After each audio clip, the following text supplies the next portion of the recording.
Damos la bienvenida al licenciado Cristian Zurita, destacado periodista de investigación del portal digital La Fuente y Mil Hojas.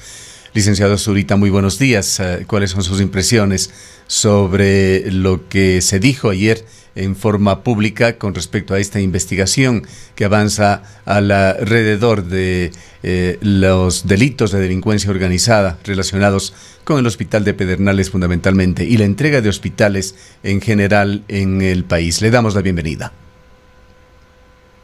Gustavo, Rosana, muy buenos días, un gusto compartir con ustedes. He visto con un poco de asombro cómo, sobre todo abogados, han señalado que la información que ya ha hecho pública la pueden usar a su favor por haber roto aparentemente el debido proceso en la investigación que mantiene sigilo la Fiscalía con respecto a este tema. A la final, parecería que si es que se rompió la cadena de custodia con respecto a estas pruebas que se han hecho evidentes públicamente, pues simplemente podrán dejar de ser parte de esta investigación. Sin embargo, ello no quita a toda la trama a que se ha contado públicamente de estos temas. Yo creo que existe, a pesar de en el supuesto no consentido de no contar con esas pruebas, existe un caso lo suficientemente fuerte para establecer responsables y sanciones claras a quienes se repartieron, sobre todo, el sistema hospitalario en la provincia de Manabí, ¿sí? Y obviamente pasa por Daniel Mendoza. Y recordemos que Daniel Mendoza era el alfil de Santiago Cuesta, que Santiago Cuesta además era el hombre ejecutor de las políticas sucias del gobierno de Lenín Moreno, ¿sí? Paradójicamente, en estos organigramas que aparecieron y circularon el día de ayer no aparece justamente Santiago Cuesta. No, justamente, y es lo que nos preocupa a todos. Cómo es que efectivamente la persona más cercana a Santiago Cuesta, que era Daniel Mendoza, y él siendo de alguna manera el centro de toda esta trama en la provincia de Manabí, pues no aparezca. Seguramente estará en las investigaciones fiscales, de las cuales todavía no tenemos acceso por la condición de sigilo que ellas perciben, pero sí me extraña tremendamente que él no aparezca allí, porque recordemos que toda esta trama se arma a partir de abril del año pasado, cuando se intenta elegir, ¿sí?, como presidente a César Litardo, ¿sí? Y justamente la elección de César Litardo, ¿sí?, desencadena toda esta entrega de hospitales y traspaso de poderes en la provincia que antes le pertenecían a otros asambleístas, y significa la consolidación, entre comillas, de Daniel Mendoza dentro del organigrama de las acciones de la presidencia de la República, ¿sí? Así que llama mucho la atención de que dentro de esta cantidad de nombres, que muchos habían sido ya citados dentro de primeras investigaciones, nosotros lo hemos escrito con claridad meridiana con respecto a esto, pues sí llama la atención, Gustavo. Licenciado Zurita, muy buenos días. Justamente la pregunta que muchos nos hemos venido haciendo permanentemente desde que saltó el tema es ¿quién repartió los hospitales? Ahora surgen informaciones, la justicia ha avanzado en las personas y los casos de quienes de alguna manera se beneficiaron, pero es importante empezar a identificar y empezar a dar a conocer quiénes estuvieron del otro lado. Este es todavía un pendiente. Esto empezó a circular el día de ayer, pero previo a esto hubo ya una publicación. Dialogamos en algún momento incluso con Fernando Villavicencio respecto de esta publicación que hicieron ustedes, el gran reparto. Entonces hay dos partes, dos momentos, alguien que repartió y alguien que se benefició de aquello, y este es uno de los temas fundamentales y que todavía sigue siendo una deuda para el país, para los ecuatorianos, para las ecuatorianas. No, quien repartió los hospitales primero pasa por la entidad que tenía la capacidad de recursos económicos para hacerlo, y eso es el IES, el Instituto Ecuatoriano de Seguridad Social. Y al frente del IES estaba Paul Granda, ¿sí? Y es Paul Granda, en primera instancia, con su anuencia y su conocimiento, y también supongo que recibió órdenes para haber dado el acceso a los Bucarán para todo el manejo que ya es público y notorio y claro, o sea, ahí no hay ninguna duda, Pero luego hay el reparto del sistema público de salud que directamente no es parte del IES, y ahí entran todos los hospitales que hemos señalado, ¿no? O sea, no solo pasa por el tema de Pedernales no tiene un hospital, pero destruyeron el hospital de Manta, ¿sí? Manta no tiene un hospital. Es una de las cosas más increíbles y atroces, y no se ha descubierto en dónde están los recursos económicos que se depositaron ya al contratista para realizar las obras. Sí, ahí hay una pérdida de dinero monstruoso. Estamos hablando aproximadamente de unos 33 millones de dólares que se han botado prácticamente a la basura, ¿sí? Porque no se sabe dónde están los recursos. Y se quedaron además sin hospital, pero pasa justamente por el reparto, primero en el servicio de contratación de obras, ¿sí? ¿Quién manejaba el servicio de contratación de obras? El Ejecutivo, ¿sí? Y entonces, ¿en dónde están los nombres? Obviamente pasa por María Paula Romo, ¿sí? Porque es parte de los acuerdos para haber entregado esta troncha, como se llamaba antiguamente, ¿sí? A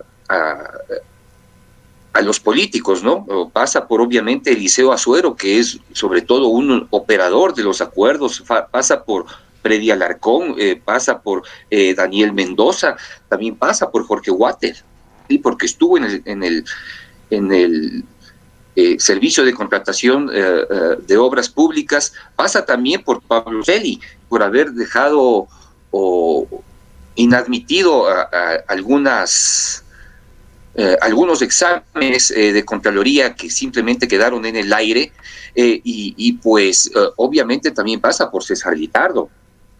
Hay una gran cantidad de nombres que de alguna manera hemos evidenciado a través de las redes sociales y sobre todo del portal La Posta, cómo se ha establecido este organigrama.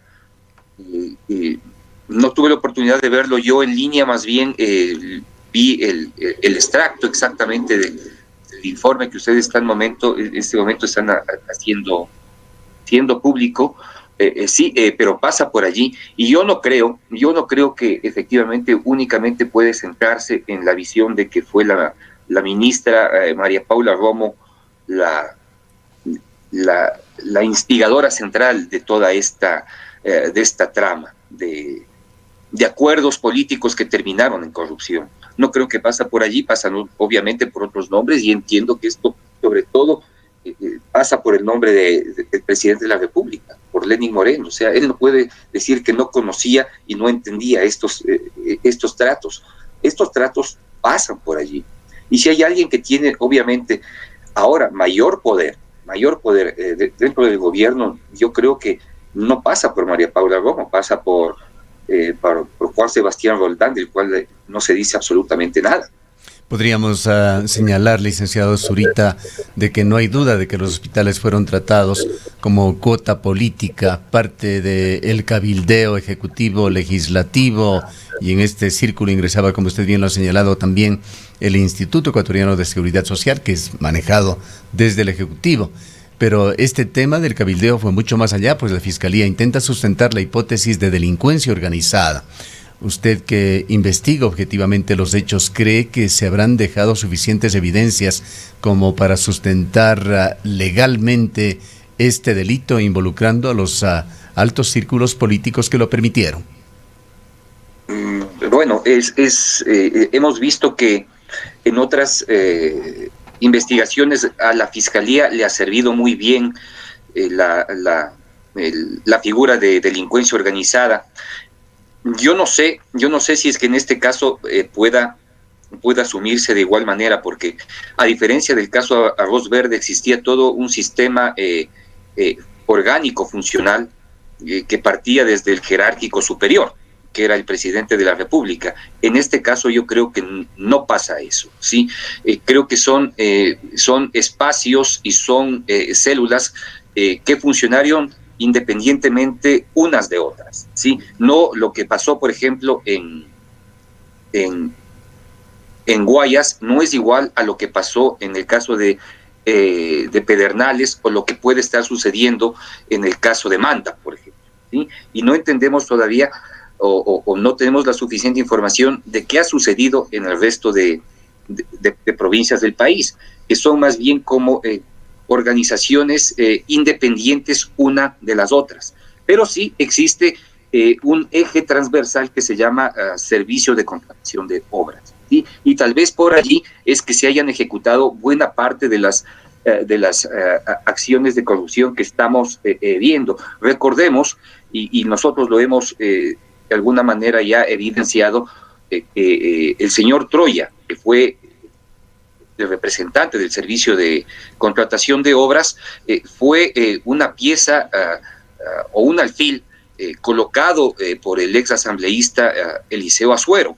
Allí existe una larga relación y una larga tradición de trabajo conjunto, y pues por allí pueden haberse desanudado una serie de obstáculos que les impedía acceder a los contratos y obviamente obtener las regalías y ganancias que ellos necesitaban. Así que habrá que ver cómo la Fiscalía termina construyendo este caso bajo esa línea, ¿no? Yo no creo que existe así como un jerárquico completo que nos lleve y nos permita unir todas las piezas. Yo creo que son rompecabezas distintos para cada una de las provincias y cada una de las zonas que se han involucrado en este caso.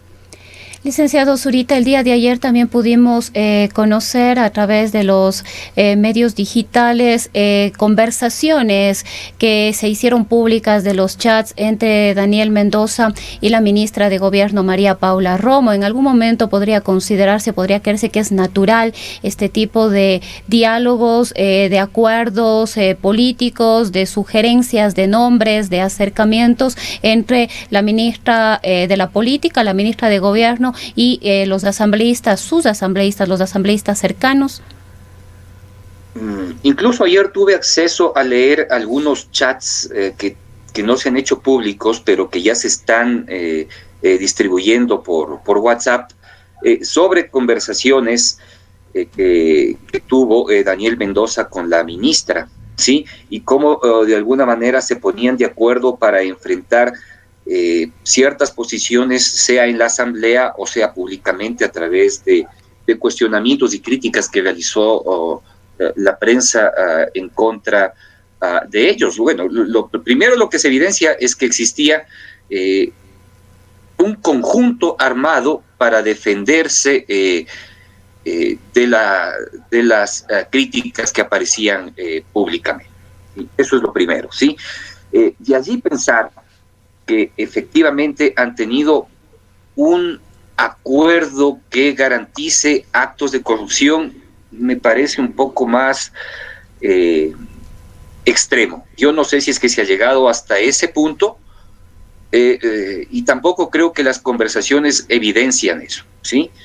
Pero lo que sí existe es que o lo que se evidencia con claridad es que la ministra María Paula Romo sí dejó o pudo haber dejado muchos temas libres, o pudo haber simplemente, entre comillas, lo que voy a decir, se pudo haber hecho de la vista gorda a ciertos temas que simplemente se estaban dando y ella no quería verlos.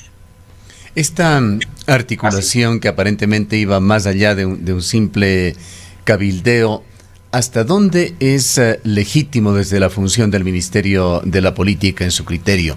Y por otra parte, le preguntaría también su opinión sobre la comisión que investigará los presuntos actos irregulares de Eliseo Asuero, que usted lo mencionó, que está integrada por José Serrano de Alianza País, Liliana Durán del Correísmo y Franco Romeo del Badi. Bueno, empecemos por esto último.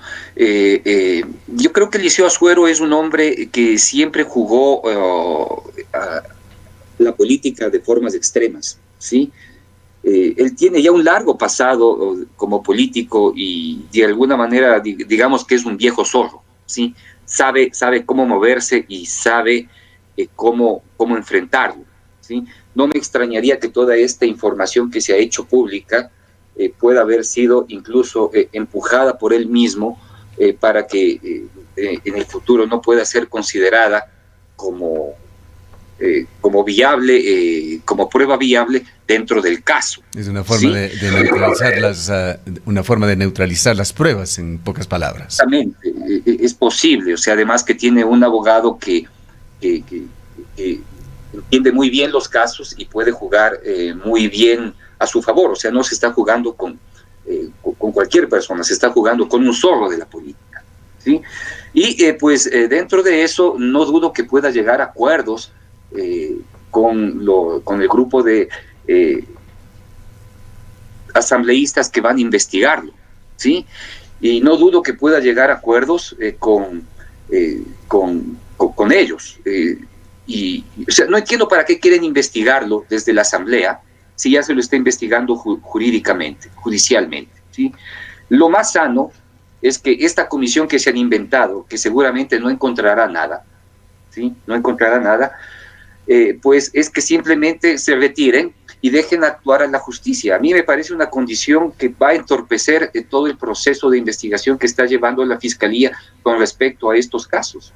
En realidad no van a llegar absolutamente a nada, ¿sí? Esa es mi opinión y creo que hace muy mal en constituir una comisión que prácticamente no va a aportar absolutamente nada. Ahora, licenciado Zurita, todo esto además vale la pena analizar en el contexto que está viviendo el país, un contexto de una emergencia sanitaria, una pandemia, pero además en un proceso electoral que ya se avecina, que estamos a muy pocos meses, empiezan a aparecer las candidaturas, denuncias o informaciones relacionadas a que el 60% de asambleístas actuales tienen abiertos procesos en su contra, exmandatarios que estarían participando en las elecciones y que tienen procesos abiertos en su contra, otros funcionarios, Pablo Romero, procesos abiertos en su contra, sentencias, pero están todas estas personas de alguna manera buscando, o al menos la gran mayoría, buscando nuevos espacios para la reelección y para continuar en espacios públicos. ¿Cuáles son las reflexiones que debemos tener respecto de esta coyuntura política electoral que estamos viviendo en estos precisos momentos? Primero es triste que existan candidatos que han constituido partidos, ¿sí? Con dinero robado, ¿sí? Pasa primero por Isidro Romero, ¿sí?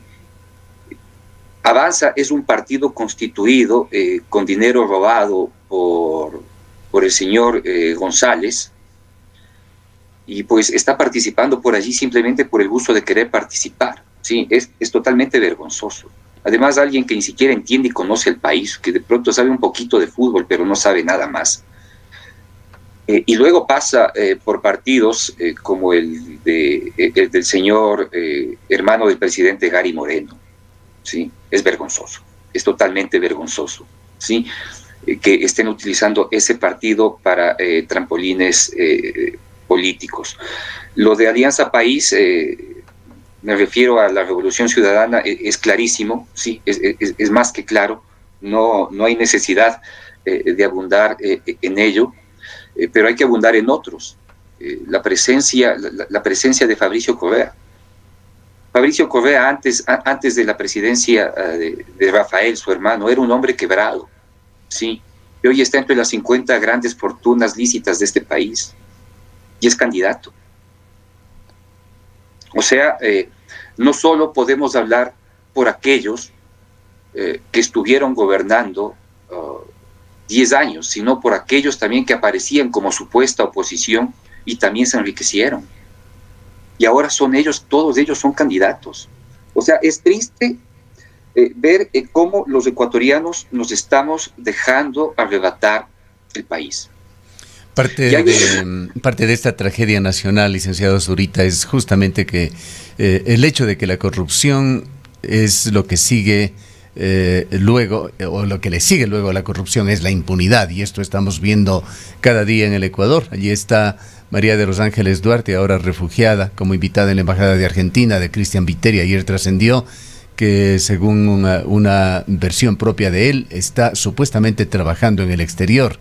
Está la candidatura de Rafael Correa a la vicepresidencia de la República, la intención del correísmo de lograr un número suficiente de asambleístas para futuro manipular políticamente lo que hoy se está sentenciando en las Cortes. Todo esto es parte de lo que estamos viviendo en estos días.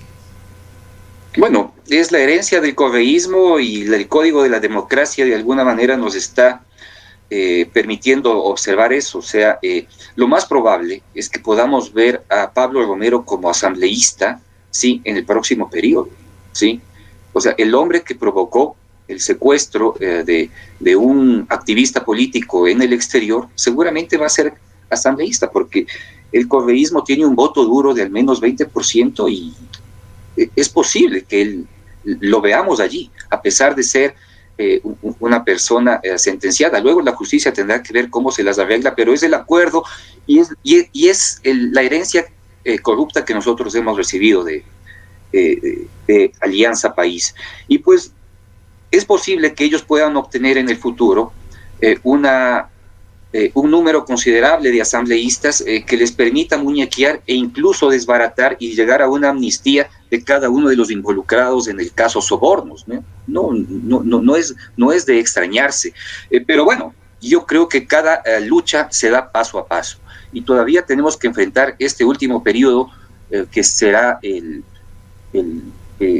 próximo 3 de septiembre, con la audiencia de casación que tienen que enfrentar cada uno de los imputados. Es posible que veamos algunas variaciones, pero a mí no me queda ninguna duda que no se va a dar paso a ese recurso extraordinario en favor de cada uno de los imputados.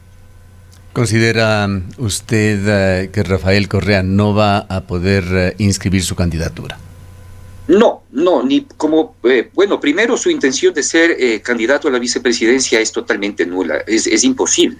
Sí que se dé. Podría participar como asambleísta, porque eso sí le permite la Constitución y la ley, pero es posible que tengamos hasta el 21 de septiembre una declaratoria final con respecto al recurso extraordinario de casación, ¿sí? Así que lo más probable es que no sea candidato, ¿sí? No va a ser, o sea, todo esto es un show. Y lo que nosotros vemos en redes sociales es simplemente una gran cantidad de trinos o gritos en medio de una audiencia, porque eso son las redes sociales, ¿sí? Pero es una visión polarizada, es una entelequia falsa, ¿sí?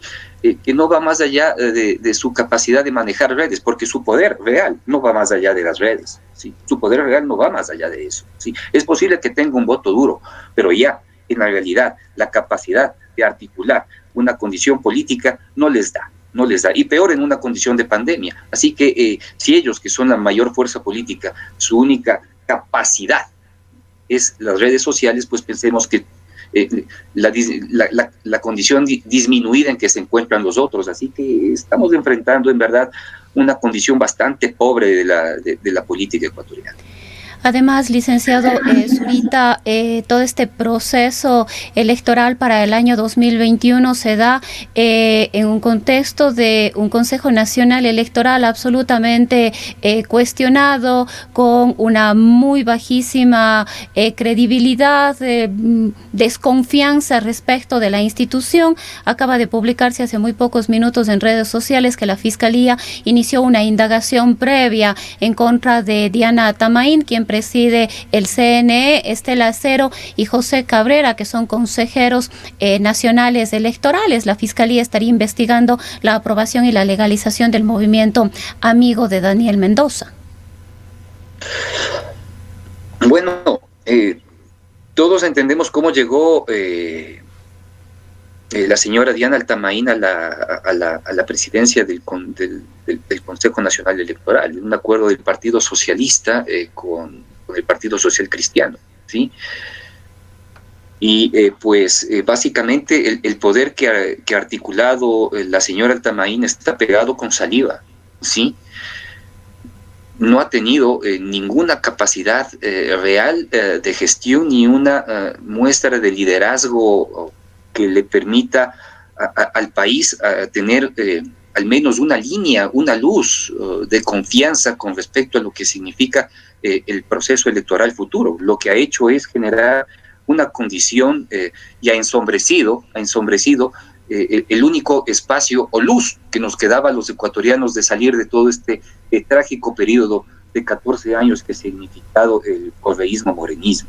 ¿Sí? Es en verdad lamentable. Ahora, si es que se ha abierto una investigación en su contra y la Fiscalía efectivamente ya está haciendo las pesquisas debidas, es posible que la señora pueda de alguna manera rectificar en lo político, ¿sí? Y pues abrirle al país una ventana real de luz y confianza en lo que van a ser las próximas elecciones, porque todo pasa por allí. O sea, todo sistema toda sombra que se eche sobre el Consejo Nacional Electoral lo que hace es ensombrecer el proceso futuro. Tenemos pues como vista atrás pues el famoso apagón informático que enfrentamos en las elecciones que llevaron a la presidencia Lenín Moreno, ¿sí? Y pues esa sombra de duda todavía la tenemos presente. Y pues con el con el nivel oscurantista que tiene este momento esa entidad, pues lo único que hace es colocar más nubes, más sombras, más obstáculos a esta condición democrática mínima que tiene este país. Pero su calificación de sombra de duda nos parece un poco magnánimo tras el informe de la Contraloría, que leyéndola simplemente no requiere de mayor interpretación, realmente deslegitima las elecciones pasadas, insta al Consejo Electoral a que esto no vuelva a suceder, pidiendo cambios técnicos en las próximas elecciones, en los escrutinios. El Contralor, en su informe, delata directamente una grosera manipulación de resultados durante el apagón electoral.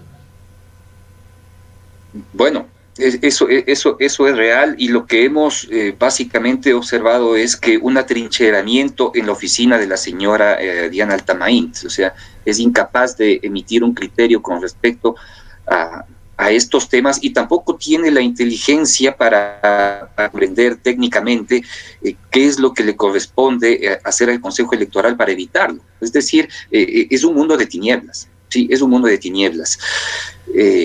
No he querido ser más duro porque debo entender y debemos suponer que de por medio está un proceso electoral en peligro. Y eso ya es extremo.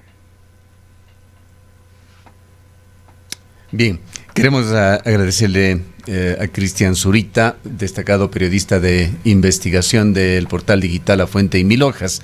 Cerremos con algún comentario, una conclusión adicional, licenciado Zurita, con respecto a este proceso electoral, la veintena de candidatos y qué es lo que viene en los próximos días para los ecuatorianos. Bueno, yo creo que tenemos que tomar una posición firme con respecto a esas candidaturas, ¿sí? Sobre todo a ellas que representan y vienen desde la corrupción, ¿sí? Todos estos partidos que han sido constituidos gracias a los anteriores gobiernos y que pues ahora se presentan como posibles soluciones, yo creo que hay que decirle claramente no a la candidatura de Fabricio Correa, por ejemplo. Me parece un insulto. Es un insulto a los ecuatorianos que Fabricio Correa quiera quiera aparecer como candidato, ¿sí? Y que hay que hacérselo saber, ¿sí? Y pues todo ese bagaje enorme que está allí, que representan a partidos constituidos gracias a la corrupción, ¿sí? Eso hay que hablarlo con fortaleza y dureza en los próximos días. Yo creo que sobre todo es una tarea de los medios. Es una tarea de los medios enfrentarlos con claridad a todo este grupo de personas que se intentan burlar de nosotros. Y pues creo que todavía tenemos bastante tiempo para eso.